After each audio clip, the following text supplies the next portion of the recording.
वंदे मातरम। प्रिय विद्यार्थियों, जैसा कि हम ईश्वर से प्रार्थना करते हैं कि आप लोग अच्छी तरह से होंगे। तो हम पास्ट परफेक्ट टेंस का जब हम पैसेज का हिंदी के अनुवाद वाले में हम लोगों ने पिछली वीडियो में पढ़ा था, कितना पार्ट नंबर 15 में, कि उसमें अफर्मेटिव और नेगेटिव हम लोगों ने पढ़ा था। तो अफर्मेटिव नेगेटिव जब तक हम लोग अच्छी तरह से नहीं पढ़ पाएंगे तब तक आपका इंट्रोडक्टिव भी नहीं आएगा। तो हम आपसे उम्मीद करते हैं कि आप भी देखेंगे, अपने साथियों को भी देखने के लिए आप एक प्रेरणा स्रोत बनेंगे। तो मतलब आइए हम लोग चर्चा करते हैं। आपका past perfect tense part number 16 passive voice interrogative, और आपको मैंने बताया कि अफर्मेटिव नेगेटिव हम लोग पार्ट नंबर 15 हम लोग पढ़ चुके हैं। अब देखिए इंट्रोगेटिव में क्या है। इंट्रोगेटिव में आपको बताया गया कि इंट्रोगेटिव सेंटेंस जो होते हैं आपके दो प्रकार के होते हैं। एक आपका क्या होता है सिंगल इंट्रोगेटिव, और एक आपका होता है डबल इंट्रोगेटिव। सिंगल में क्या होता है कि उसमें सहायक क्रिया से पहले आती है, क्या पहले आता है हिंदी में। और डबल में क्या होता है, उसमें जितने भी आपके इंट्रोगेटिव वर्ड होते हैं बीच में आते हैं। आइए हम लोग चर्चा करते हैं। तो पहले हम लोग नियम देख लेते हैं। नियम में क्या है आपका नियम, देखिए प्रश्नवाचक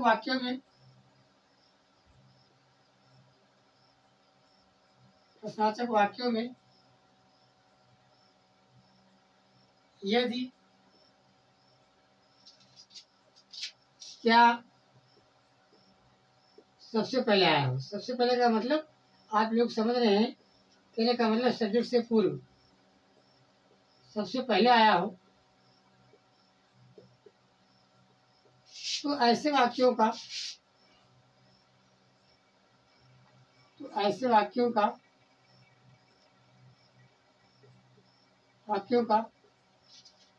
अनुवाद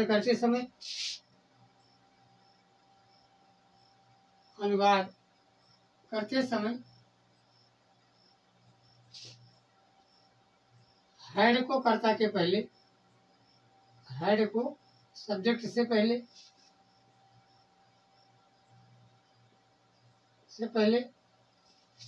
तथा बीन को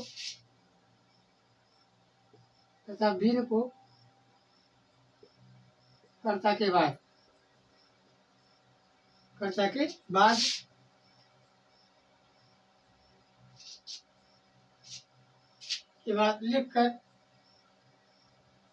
लिखकर वर्ब की थर्ड फॉर्म का प्रयोग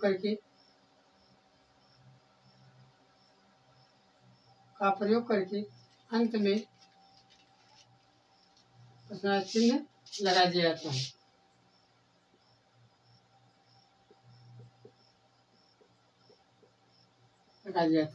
देखिए ये है आपका कोई खास नियम नहीं है, लेकिन ये कि आपको अधिक से अधिक ध्यान देने की आवश्यकता है कि आपको दो चीज़ देखना है। आपको नंबर 1 आपको सहायक क्रिया आपको ध्यान में रखना है। सहायक क्रिया क्या है आपकी, इसकी हेड भी नहीं, इसकी सहायक क्रिया। दूसरी चीज़ क्या है, आपको ये देखना है कि वाक्य में ऑब्जेक्ट क्या होते हैं।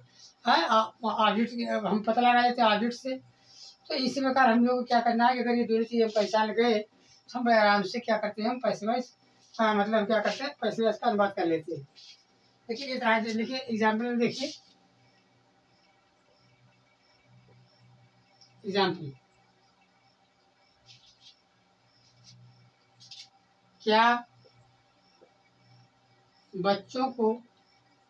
क्या बच्चे दंडित किए जा चुके थे। क्या बच्चे दंडित किए जा चुके थे। देखिए अब वही आपको बताया गया था। अब इसमें दंडित करने वाला कौन है हमको पता नहीं है, लेकिन हाँ किसको दंडित किया जा रहा है ये आपको लिखा गया है। किसको दंडित किया जा रहा है, बच्चों को। कहने का मतलब वही आपके क्या ऑब्जेक्ट है। तो आप क्या लिखेंगे, सबसे पहले आप हेड लिखेंगे, आप हेड लेंगे, फिर आप सब्जेक्ट लिखेंगे क्या आपका द चिल्ड्रेन लिखेंगे। फिर आप क्या लेंगे, आप अब दूसरी सहायक के लिए क्या आपकी बीन है, बीन आप लिखेंगे। फिर उसके बाद क्या आपका वर्ब की थर्ड में क्या आपका पनिश्ड। ये आपका वाक्य, इसमें आपका कोई एजेंट आया नहीं है, इसलिए हम यहीं पर आप क्या करते हैं, वाक को क्लोज कर देते हैं। तो मुझे उम्मीद है कि आप लोगों को समझ आ गया होगा। चलिए एक एग्जाम्पल और देख लेते हैं, आपका ये पूर्ण रूप से तैयार हो जाए। देखिए इसे लिखा है, क्या चोर पुलिस के द्वारा, क्या चोर पुलिस के द्वारा पकड़े जा चुके थे?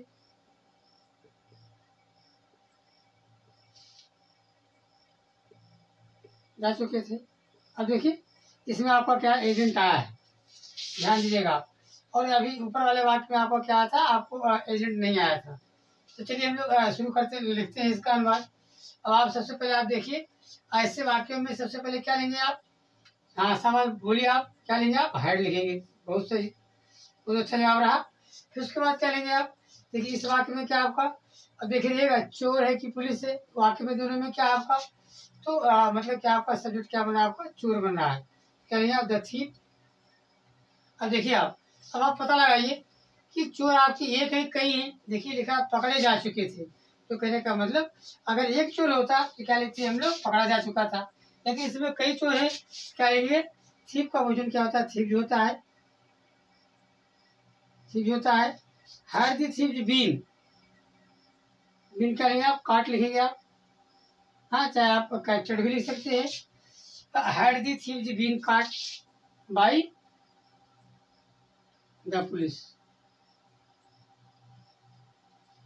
By the police. तो देखिए इस ऊपर वाले में मतलब एजेंट नहीं था, इसीलिए एक एग्जाम्पल हम लोगों ने देख लिया, क्या था आपका? पुलिस देख लिया, मतलब एजेंट लिख दिया। फिर से देख लीजिए आप, क्या पहले आया इसलिए हम हेड पहले लिखेंगे। ये आपका कर्ता बन रहा है, इसलिए आपको मतलब आप एक सहायक क्रिया को कर्ता के पहले, दूसरी सहायक क्रिया को कर्ता के बाद, ये हेड भी हो गया। अब उसके बाद क्या में आप थर्ड फॉर्म लिखेंगे, वर्ब की थर्ड फॉर्म। तो थर्ड फॉर्म क्या आपका? पकड़े जा चुके आपके थर्ड फॉर्म हुई आप। इसकी अंग्रेजी क्या हुआ? कैच, कैच का थर्ड फॉर्म क्या होता है? काट होता है। फिर उसके बाद क्या होता है आपका, यानी कि एजेंट, एजेंट क्या आपका? पुलिस के द्वारा, बाय द पुलिस। तो मुझे उम्मीद है कि आपको समझ आ गया होगा। चलिए इस बात का हम क्रम देख लेते हैं, क्रम क्या है इसका, क्रम देखिए। पहले हम क्या लेंगे? आप हाइड लिखेंगे, क्या लेंगे? हाइड। फिर क्या लेंगे आप? यानी कि सब्जेक्ट लिखेंगे, सब्जेक्ट। फिर क्या लेंगे आप? दूसरी सहायक क्रिया लिखेंगे, आप बीन लिखेंगे। फिर आप वर्ब की थर्ड फॉर्म लिखेंगे। फिर अगर वाक्य में आपका क्या ऑब्जेक्ट आया है तो हम लोग क्या लिखेंगे? ऑब्जेक्ट लिखेंगे। हाँ फिर उसके बाद अगर वाक्य में क्या एजेंट का प्रयोग हुआ है तो निश्चित रूप से हमको क्या लिखना है? बाय लिखना है। फिर उसके बाद क्या लिखना है? आपको एजेंट लिखना है। ये रहा आपका क्या, और लास्ट में क्या लगाना है? इंट्रोगेटिव मार्क लगा देना है। ये रहा आपका क्या, यानी कि ये सिंगल इंट्रोगेटिव का किस प्रकार हम लोग मतलब अनुवाद करते हैं, पैसिव वॉइस का अनुवाद करते हैं। मुझे आशा है कि इन दोनों एग्जाम्पलों के माध्यम से आपको समझ में आ गया होगा। अगर आपको कहीं ऐसा नजर लग रहा है तो हम मतलब दूसरा हम एग्जाम्पल हम लोग समझ लेते हैं। हाँ चलिए देख भी लेते हैं कि अगर वाक्य आपका क्या है, कि कोई अगर वाक्य आ गया है कि वो आपको दो क्लास में जब बटा हो, इंट्रोगेटिव में भी, तब हम उसका मतलब अनुवाद कैसे करते हैं। चलिए देखिए, क्या पिताजी के आने से पहले, क्या पिताजी के आने से पहले, आने से पहले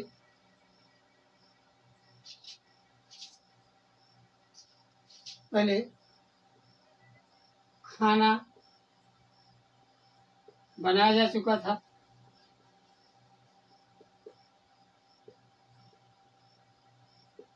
ये रहा आपका। अब मतलब जब आपका क्या वाक्य दो वाक्य में बटा होता है उसके लिए आपका, तो इसमें कोई प्रॉब्लम नहीं है, ऐसे कोई बात नहीं है। आप देखिए पहचानिए आप, पैसे वाला वाक्य क्या आपका, ये आपका। कैसे आपने पहचाना? पहले से मैंने आपको बताया था कि इसमें काम करने वाला कोई अलग से नहीं होता है। अब इसमें देखिए खाना कौन बना रहा है ये हमको पता नहीं है, लेकिन खाना बनाया जा रहा है, तो करता नहीं है आपका। दूसरा देखिए सहायक क्रिया रूप में आपको जा लिखा रहेगा। और मैंने आपको स्टार्टिंग में भी मैंने बता दिया था कि यहाँ पर जा के अंग्रेजी आपको क्या है, एज ए हेल्पिंग वर्ब है। कहने का मतलब जाना के, जा के अंग्रेजी यहाँ पर क्या हमको गो नहीं लिखना है। तो चलिए हम मतलब अनुवाद करते हैं। क्या लेंगे? पहले आप हाइड लिखेंगे, फिर उसके बाद क्या लेंगे? द फूड लिखेंगे आप, फूड लिखिए। फिर क्या लिखिए, दूसरी साइड की आपको बड़ी क्या आपकी बीन, बीन में से आपकी बीन लिखिएगा आप। इसके बाद क्या लेंगे आप, बनाना करेंगे, क्या लेंगे, मेड लिखेंगे आप, मेड। अब उसके बाद क्या उतार देंगे, before before the father came, the father came. ये आपका, अगर आपका वाक्य दो वाक्य में बटा है तो ऐसे वाक्यों को हम इसी प्रकार का क्या करते हैं, ट्रांसलेट करते हैं। तो चलिए हम लोग नियम नंबर 2 की चर्चा करते हैं। देखिए तो नियम नंबर 2 में क्या आपका, नियम नंबर 2, नियम नंबर 2 में क्या आपका, इसमें जो हम लोग लिखेंगे तो देखिए आप इंट्रोगेटिव सेंटेंस में, इंट्रोगेटिव सेंटेंस में यदि, क्या, कब, कहाँ आदि प्रश्नवाचक शब्द, आदि प्रश्नवाचक शब्द बीच में आए, बीच में आए तो वाक्य को, तो वाक्य को क्रमशः व्हाट, व्हेन, वेयर आदि से शुरू किया जाता है, आदि से शुरू किया जाता है, कहता है। फिर हेड लिखकर, फिर हेड लिखकर सब्जेक्ट के बाद, हेड लिखकर सब्जेक्ट के बाद बीन के साथ, बीन के साथ वर्ब की थर्ड फॉर्म का प्रयोग करके, का प्रयोग करके अंत में प्रश्नार्थक चिन्ह लगा दिया जाता है,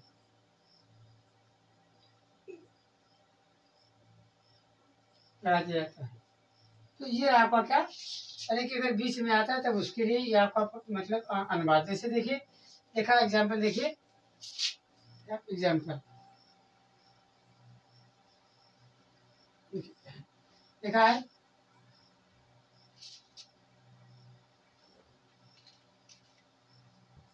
बच्चों को क्या पढ़ाया जा चुका था, बच्चों को क्या पढ़ाया जा चुका था, ये आपका। देखिए इसमें क्या आपका बीच में आपका, तो हाथ से लिखेंगे वहाँ पर आपको। फिर क्या लेंगे आप, नियम के अनुसार क्या लेंगे आप, हेड लिखेंगे आप, हेड लिखिए। फिर क्या लेंगे आप, सब्जेक्ट लिखिए, सब्जेक्ट क्या आपका, द चिल्ड्रेन, द चिल्ड्रेन। फिर उसके बाद क्या लेंगे आप, बी लिखिए आप। अब क्या हो जाएगा आपका, यानी कि वर्ब की थर्ड फॉर्म, यानी कि आपका मतलब पढ़ाने के लिए क्या होती है आपकी टीच, और थर्ड फॉर्म क्या होता है, टाट होता है। तो इस प्रकार के मतलब अगर बीच में आते हैं तो जिसको हम लोग क्या बोलते हैं, डबल इंट्रोगेटिव बोलते हैं। अगर बीच में आता है तो हम लोग क्या करते हैं, पहले हम लोग WH टाइप शब्द को लिखेंगे, चाहे आपका व्हाट हो, चाहे व्हेन हो, चाहे वेयर भी हो, चाहे जो भी हो, हम सबसे पहले लिखते हैं। फिर उसके बाद क्या करते हैं, हम सहायक क्रिया उतारते हैं। फिर सहायक क्रिया के बाद क्या लिखते हैं, आप सब्जेक्ट लिखते हैं। फिर आपको बताया गया था अगर दो सहायक क्रियाएं होती हैं, एक सहायक क्रिया सब्जेक्ट के पहले और दूसरी सहायक क्रिया सब्जेक्ट के बाद, वही चीज लिखा गया है। देखिए पहले सहायक क्रिया सब्जेक्ट के पहले और दूसरी सहायक क्रिया सब्जेक्ट के बाद। फिर उसके बाद क्या लेंगे, अच्छा फॉर्म लिखेंगे। अगर एजेंट आया है हम बाय लेकर के एजेंट लिखेंगे, अगर नहीं आया है हम लोग क्या करते हैं, हमको एजेंट को लिखने की कोई आवश्यकता नहीं है। तो मुझे उम्मीद है कि दोनों वाक्य आपके समझ आ गया होगा।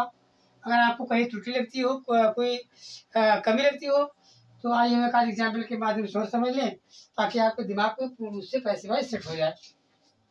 देखिए पहले आप इसका क्रम लिख लीजिए। आप देखिए इसके आपका क्रम कितने बनते हैं, 2 क्रम बनते हैं।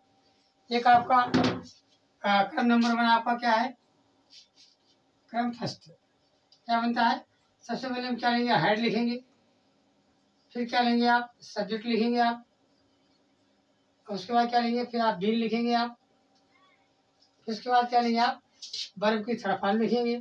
अगर वाक्य में ऑब्जेक्ट आया है तो हम क्या लेंगे, ऑब्जेक्ट लिखेंगे। अगर नहीं आया तो कोई बात ही नहीं है। अगर वाक्य में एजेंट आया है हम बाय लिखेंगे। और फिर उसके बाद क्या लेंगे, एजेंट लिखेंगे। और लास्ट में हम लोग क्या करेंगे, इंट्रोडक्टिव मार्क्स लगा देंगे। तो ये रहा आपका कहने का मतलब, जब हेड से वाक्य शुरू होता है तो उसके लिए आपका है। अगर मान लीजिए आपका डब्ल्यू टाइप से शुरू होता है उसके लिए देख लीजिए क्या आपका, पहले आप डब्ल्यू टाइप लिखेंगे। आप डब्ल्यू टाइप वर्ड ये लिखते हैं आपका। डब्ल्यू टाइप मतलब आप समझ रहे ना, जैसे आपका व्हाट हुआ, व्हेन हुआ, वेयर हुआ, हाउ हुआ, इन सब की बात चर्चा चल रही है। तो क्या लेंगे आप, डब्ल्यू टाइप वर्ड लिखेंगे। फिर उसके बाद क्या लेंगे आप हेड लिखेंगे आप। फिर उसके बाद हेड के बाद क्या लेंगे आपको सब्जेक्ट लिखना है। आपको सब्जेक्ट लिखिए। फिर उसके बाद आपको क्या लिखना है, बीन लिखना है।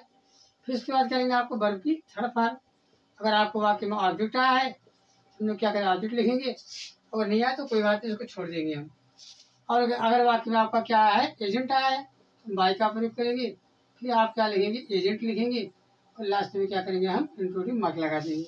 ये रही आपकी, यानी कि फर्स्ट इंट्रोगेटिव और सेकंड इंट्रोगेटिव का क्या रखा, स्ट्रक्चर रहा। तो यही इसी के हिसाब से अगर हम लोग लिखेंगे तो हम निश्चित रूप से हमारा अच्छा जाएगा। हम आप अपने अध्यापकों की निगाह में सर्वोच्च माने जाएंगे और आपको इम्तिहान में भी आपको आएगा, आपको अच्छा रिजल्ट आएगा। तो मुझे आशा है कि आप इंट्रोगेटिव जिस प्रकार आप लोगों ने ध्यानपूर्वक अफर्मेटिव नेगेटिव पढ़ा उसी प्रकार आप लोगों ने इंट्रोगेटिव भी पढ़ा होगा। तो फिर अगली वीडियो में हम लोग चर्चा करेंगे कि पैसिव वॉइस बनाया कैसे जाता है। इसकी चर्चा हम अगली वीडियो में करेंगे। तो मेरे प्रिय विद्यार्थियों, हम आपसे निवेदन करते हैं कि पैसिव वॉइस बनाने का तरीका हम आपको बढ़िया से बढ़िया सिखाने का प्रयास करेंगे। तो कृपया आपसे अनुरोध है कि आप अगले वीडियो को जरूर देखिएगा कि किस प्रकार हम लोग पास्ट परफेक्ट टेंस का पैसिव वॉइस बनाते हैं और अच्छी तरह से आपको समझ दिया जाएगा। तो अगली मुलाकात हमारी आपकी कि अगली वीडियो में कहने का मतलब कि कल मतलब अंग्रेजी में कैसे पैसिव वॉइस बनाया जाता है, कैसे नहीं बनाते, इसके बारे में हम लोग चर्चा करते हैं अगली वीडियो में। तब तक के लिए जय हिंद, जय भारत।